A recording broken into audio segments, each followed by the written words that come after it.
The first vice president expressed fears that the implementation of the peace agreement during the 24-month extended period might be derailed by a lack of budget. Dr. Machar called on the Minister of Finance to either withdraw the proposed national budget from the national parliament or reconsider allocating additional funding for peace implementation. The £1.3 trillion budget approved by the cabinet on the 3rd of June is currently being scrutinized by the national legislature.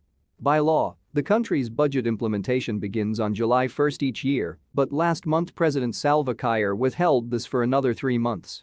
The head of state was cited as saying the delay was to enable the Ministry of Finance to meet previous essential government obligations including salaries, operations cost, peace-related matters as well as COVID-19 interventions.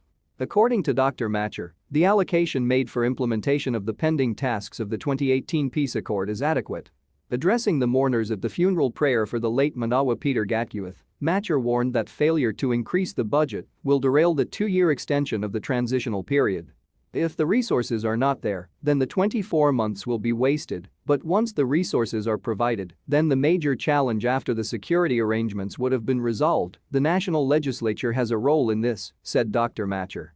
Machar says he raised the issue with the Minister of Finance, Dyer Tong, and asked him to reconsider the allocation.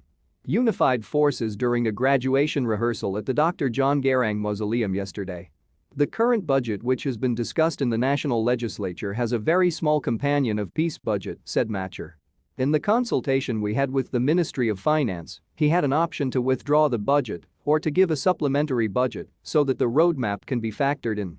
It's not clear how much has been set aside for activities of the peace agreement.